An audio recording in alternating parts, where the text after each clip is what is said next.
मुंबईच्या मालाडमधील राड्या प्रकरणी पोलिसांनी एका आरोपीला ताब्यात घेतलंय। इतर आरोपींचा शोध सध्या सुरू आहे। मालाड पूर्वेला पठाणवाडीत काल सायंकाळच्या सुमारास 2 गटात तुफान राडा झाला होता। त्यानंतर परिसरात काही काळ तणावाचं वातावरण होतं। 2 तरुणांना मारहाण झाल्यानंतर 2 गटात तणाव निर्माण झाला होता।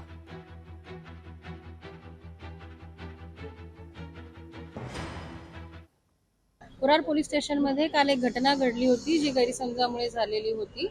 त्यामध्ये 2 समुदायांमध्ये हातापाई झाली।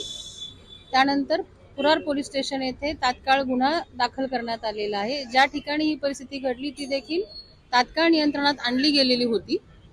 त्याचप्रमाणे मी जनतेला असं आवाहन करते की जे व्हिडिओ व्हायरल होत आहेत त्याच्यावरती कृपया विश्वास ठेवू नये आणि अफवांवर विश्वास ठेवू नये। ज्या आरोपीचं नाव निष्पन्न झालेलं आहे त्यातील अरशान शेख नावाच्या आरोपीला अटक करण्यात आलेली आहे। इतर अनोळखी इसमांना निष्पन्न करून त्यांचे देखील अटकेची तजवीज ठेवलेली आहे। अशा घटनांचा जितका आपण निषेध करू तितका कमी आहे। अशा घटना मुंबई सारख्या शहरांमध्ये आमच्या इकडे न व्हाव्यात याच्यासाठी आम्ही देवाला नेहमी हात जोडत असतो। परंतु काल ज्या काही समाजकंटकांनी उत्स्फूर्तपणे विनाकारण या विषयाला हात घातलेला आहे या सगळ्यांवर कडक कारवाई झाली पाहिजे। पुन्हा कधी कोणी अशा जातीय दंगलींसाठी कोणत्याही प्रकारे हात घातला कामा नये अशा प्रकारची या प्रत्येकावर कारवाई झाली पाहिजे। हुआ है उन सभी के ऊपर गुना दाखल हो गया है कुरार पुलिस स्टेशन में। और हमने पुलिस प्रशासन से ये सख्त रूप से आग्रह किया है कि वो सभी जो आरोपी है वो तुरंत अरेस्ट होने चाहिए और उनके ऊपर सख्ती से कार्रवाई होनी चाहिए। और पुलिस ने आश्वासन किया है कि हम उनके ऊपर कड़ी कार्रवाई करेंगे। मला वाटतं हे अत्यंत गंभीर आहे।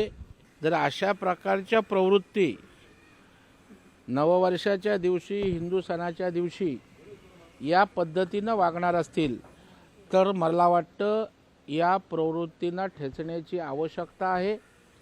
प्रत्येकाने आपला सण साजरा करावा, परंतु दुसऱ्याच्या सणामध्ये त्या ठिकाणी अशा प्रकारचा व्यत्यय आणणं, मारहाण करणं त्या ठिकाणी योग्य नाही। निश्चितच राज्य सरकार, पोलीस खातं आणि राज्याचे गृहमंत्री देवेंद्र फडणवीस साहेब याची गंभीर दखल घेतील आणि संबंधितांवर योग्य कडक अशा प्रकारची कारवाई होईल अशी अपेक्षा आहे। नागपूर जवळ शिवशाही बसचा अपघात झाला। अपघातात 4 ते 5 प्रवासी जखमी झाल्याची माहिती आहे।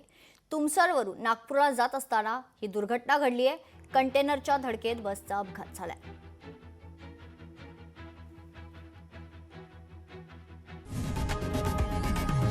लोकशाही मराठी ऐका, पहा, जागरूक रहा।